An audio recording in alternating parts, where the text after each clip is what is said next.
In this tutorial, I'm showing you step by step how to create the most outstanding passion fruit and caramel New Year's Eve cake. I'll show you how to master 7 essential entremet layer techniques and how to build every layer of the cake from start to finish, and how I created my most extraordinary cake design to date.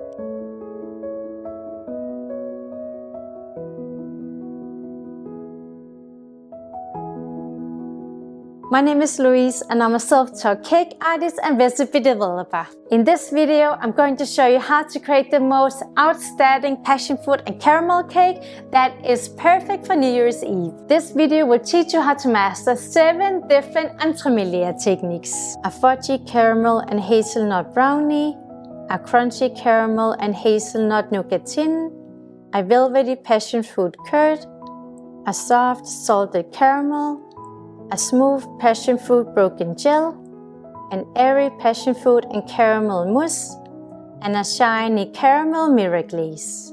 You can find the full recipe on my website, which you can access with a subscription. If you want to learn more about how to make elegant, layered and delicious entremet cakes, you can now check out my online course, Master Entremet Cakes at Home, where I show you how to create professional quality cakes from start to finish, right from your own kitchen.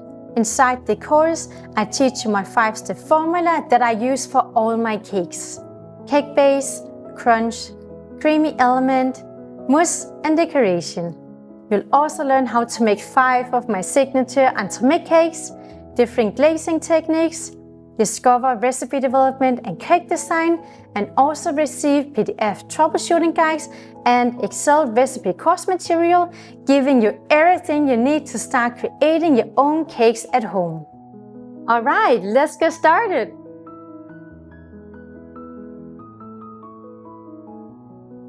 I wanted this New Year's Eve cake to include the best of the very best in every single layer, because for New Year's we go all in. I therefore decided to make my very favorite cake base, a brownie. This brownie is a staple in many of my recipes, as it really just is the best brownie. This time I'm making it with caramel chocolate and hazelnut. I start out by melting butter and stirring in caramel chocolate. Then we whisk sugar, eggs, flour and salt with a hand mixer and stir in the butter/chocolate mixture. I lastly add in some chopped caramel chocolate to add some more caramel flavor, as well as chopped hazelnuts to add more crunch and also a more bitter flavor contrast to the sweet caramel. We then pour the batter in a pastry ring and bake the cake for 27 to 35 minutes at 180 degrees. Then the cake needs to cool off completely before I put it in a pastry ring and put the cake in the freezer.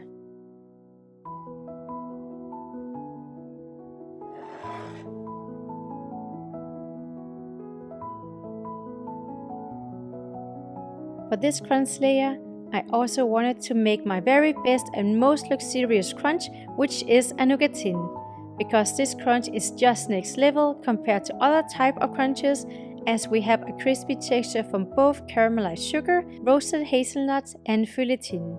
To have the same flavor notes as the brownie, I'm making a caramel chocolate and hazelnut nougatine. I first start out by preparing the nuts by chopping hazelnuts finely. I mix sugar, soft butter and glucose syrup in a bowl until combined and stir in chopped hazelnuts. The nougatine is rolled flat between 2 pieces of baking paper and then baked in the oven at 170 degrees for 15 to 17 minutes until fully golden. Once the nougatine has cooled off, I crush it into small pieces in a plastic bag and pour it in a bowl. We can now mix in melted caramel chocolate, salt and feuilletine to add even more crunch.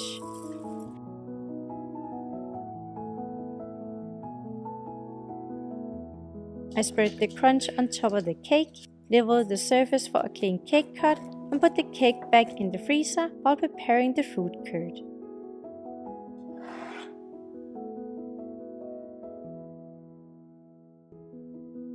When making a fruit-focused cream layer, I prefer making a fruit curd instead of a ganache, as a curd has a more prominent fruit flavor. I'm therefore here making a passion fruit curd to create a zesty, smooth element that would balance the sweetness of the brownie and the crunch.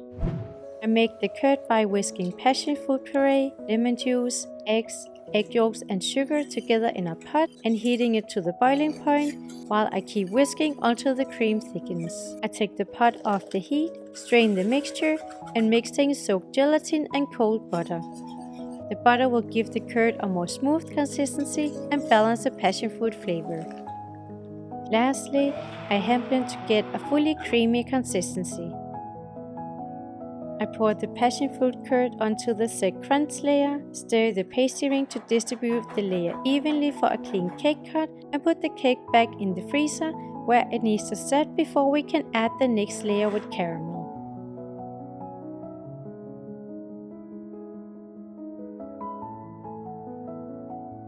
Since every layer in this cake has to be the most premium, I had to include a from scratch caramel. This caramel honestly tastes so amazing, and the sweet and salty flavor notes perfectly balances the acidity from passion fruit in the other layers. I here start out by heating brown sugar, heavy cream, butter and glucose syrup in a pot where I heat it to 109 degrees, as this gives the caramel the correct texture and setting level to hold its shape inside the Entremet cake. I take the pot off the heat, pour the mixture in a jug and add caramel chocolate before hand blending to combine. Then the caramel needs to cool off in a plastic box before I can put it in a piping bag. Once the caramel is more set and has a pipeable texture, I pipe it on top of the set passion fruit curd.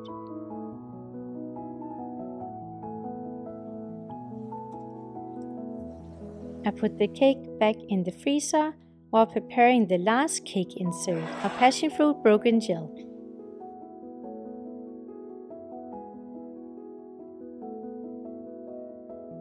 For this last cake insert, I wanted to create a final element with an intense acidic passion fruit flavor and a super creamy consistency, which is why I decided to make a passion fruit broken gel. I purposely made this layer very acidic to balance the sweetness of the caramel layers, which resulted in a final cake with a perfectly balanced flavor.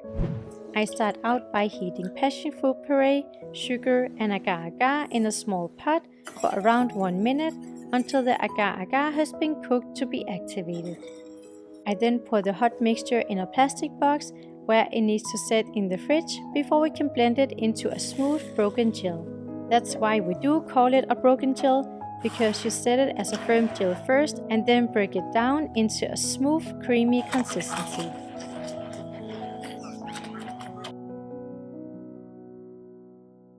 I put the gel in a piping bag and pipe it on top of the set caramel layer. I level the surface with a spoon and put the cake back in the freezer so it can set fully overnight.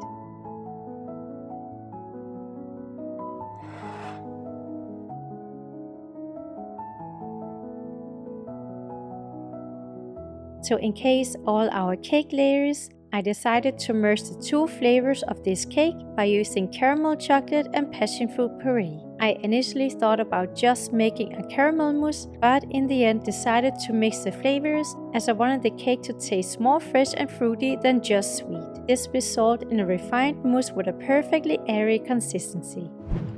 I make the mousse by first melting caramel chocolate and pouring it in a bowl. I heat passion fruit puree and heavy cream almost to a boil, whisk in soaked gelatin that will set up the mousse, and pour the hot cream over the chocolate while stirring in the middle with a spatula until glossy. Once the mixture has cooled, I whip heavy cream to a lightly wet foam with soft peaks and fold it into the cool chocolate mixture.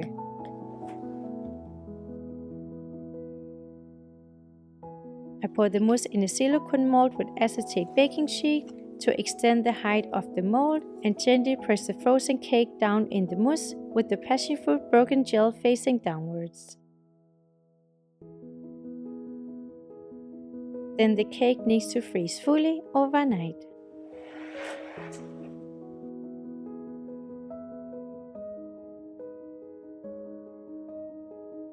To make this outstanding New Year's Eve cake, I knew I wanted to create a 100% gold color scheme. This would not only match the caramel colors inside the cake, but also add a super festive cake design. I'm therefore making a caramel mirror glaze with gold glitter. I make the glaze by first putting chopped caramel chocolate in a tall jug. In a pot, I'm heating glucose syrup, sugar, water, and heavy cream almost to a boil, whisking in soaked gelatin before pouring it over the chocolate. I mix with an immersion hand blender and add gold glitter before blending again to combine. This gives the glaze a beautiful glittery gold shimmer. Then the glaze needs to cool to 34 to 35 degrees before we can glaze the cake.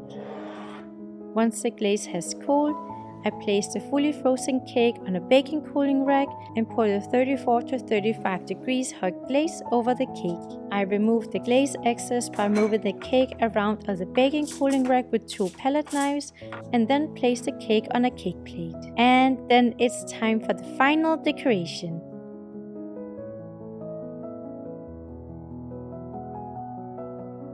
For this cake design, I knew I wanted to go all in and create my most show-stopping design yet, as I really wanted this New Year's Eve cake to be extra. I've long wanted to create a sculpture cake design focused on dimensions and shapes, painted entirely in gold to match the New Year's Eve vibe. To make the decoration, I start out by making several chocolate decoration elements. 2 chocolate ribbons to go around the cake, a chocolate spiral to go on top of the cake, chocolate balls to be placed inside the spiral, and lastly chocolate spires that will go on top of the chocolate balls inside the spire. I first sprayed the 2 chocolate ribbons with gold spray and placed the widest ribbon around the cake and then the second widest ribbon around the cake. I then make the chocolate balls by pouring tempered chocolate in half-sphere molds in different sizes, flip the mold upside down to let the excess chocolate run out before I clean the surface with a chocolate scraper. Once the chocolate has set, I release the half-spheres from the molds and combine them by briefly heating the bottom on a hot pot. In this way, we now have different sizes of chocolate balls, which will create a nice visual composition. We're going to use 3 different ball sizes. We now need to attach the balls inside the spiral. I do this by first melting a half circle in the spiral with a hot cookie cutter that's slightly smaller than the size of the ball. I then place the ball inside the hole and fasten it with cooling spray. I repeat this process until we have 4 balls attached to the chocolate spiral.